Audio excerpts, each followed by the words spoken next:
അങ്ങനെ വ്യാഖ്യാനങ്ങൾ പലതും ഉണ്ടാക്കിക്കുവോ? അതുകൊണ്ടൊന്നും ഞങ്ങളെങ്കിലും ഒരു ഈ പറയുന്ന ഒരു സഹോദര ബന്ധമാണ് ഒന്ന്. രണ്ട്, പുള്ളി ഒരു കേസ്, ഞാൻ പറഞ്ഞ കേസിൽ കൂടെ വളർന്നു വന്നതുകൊണ്ട് ഞാൻ ചോരത്തിലൊക്കെ ഉണ്ട്. അത് ഞാൻ പലപ്പോഴും വികാരപരമായിട്ടൊക്കെ സംസാരിച്ചിരിക്കും. അതുകൊണ്ട് ആ രീതിയിൽ എന്നെ കണ്ടാൽ മതി. ശ്യാം പ്രസാദ് ഉത്തമൻ ചേരുന്നുണ്ട്. ശ്യാം, ഈ റോഷിക്ക് ചോരത്തിളപ്പ് അല്പം കൂടുതലാണ് എന്നൊക്കെ പറയുമ്പോൾ നമുക്കതിൻ്റെ വ്യാഖ്യാനങ്ങൾ എങ്ങനെ വരും? കഴിഞ്ഞ ദിവസം ഈ ജാഥയ്ക്കിടെയാണ് ജോസ് കെ മാണി പറഞ്ഞുകൊണ്ടിരിക്കുമ്പോൾ തന്നെ ചാടിക്കയറി റോഷി പറയുന്നത്, സ്ഥാനാർത്ഥിത്വമൊക്കെ തന്നെ പ്രഖ്യാപിക്കുന്ന രീതിയിലേക്ക് പോകുന്നത്. ഒരു തിരുത്തലായിട്ടാണോ ജോസ് കെ മാണിയുടെ പ്രതികരണം വരുന്നത്? എങ്ങനെയാണ് ശ്യാം വ്യാഖ്യാനിക്കുന്നത്?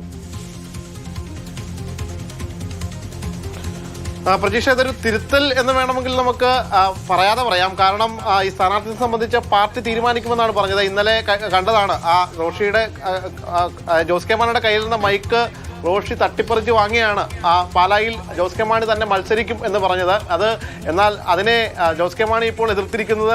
അതായത് റോഷിക്ക് തന്നോട് സ്നേഹക്കൂടുതലുണ്ട്. ആ സ്നേഹക്കൂടുതലാണ്, ചെറുപ്പം തൊട്ടേ ഉള്ള സ്നേഹമാണ്, ആ ചോരത്തിളപ്പുണ്ട്, പാർട്ടിയിൽ ചെറിയ പ്രായത്തിൽ തന്നെ വന്നതാണ്. അതുകൊണ്ട് അദ്ദേഹം പറഞ്ഞതാണ് ഈ പാലായിലെ സ്ഥാനാർത്ഥിത്വം ഉചിതമായ സമയത്ത് പാർട്ടി തീരുമാനിക്കും എന്ന രീതിയിൽ തന്നെയാണ് ജോസ് കെ മാണി പങ്കുവച്ചിരിക്കുന്നത്. ഏതായാലും പാലായിൽ മത്സരിക്കണം എന്ന ഒരു പൂർണ്ണ മനസ്സ് ജോസ് കെ മാണിക്കില്ല എന്ന് തന്നെ വേണം ആ ഒരു വ്യാഖ്യാനങ്ങളിൽ നിന്ന് മനസ്സിലാക്കിയെടുക്കാൻ.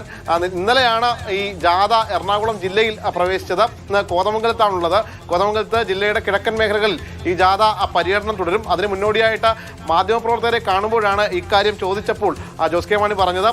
പറയുമ്പോൾ മറ്റൊരു കാര്യം കൂടി പറയുകയുണ്ട്. അതായത് ഈ കയ്യിൽ നിന്ന് മൈക്ക് തട്ടിപ്പറിച്ചു വാങ്ങി നിങ്ങൾ എന്തെങ്കിലുമൊക്കെ എഴുതി കൂട്ടിയില്ലേ എന്ന കാര്യം കൂടി അദ്ദേഹം പങ്കുവെക്കുന്നുണ്ട്. എന്തായാലും ഈ റോഷി ഒരു മഴം മുന്നേ എറിഞ്ഞു. അതായത് പാലായിൽ ജോസ് കെ മാണി തന്നെ മത്സരിക്കും എന്ന കാര്യം പങ്കുവച്ചിരിക്കുന്നു. ആ കാര്യത്തിൽ അദ്ദേഹത്തിന് പൂർണ്ണമായ യോജിപ്പില്ല എന്ന് തന്നെ വേണം ഇന്നത്തെ ഈ പ്രതികരണത്തിൽ നിന്നും മനസ്സിലാക്കിയെടുക്കാൻ.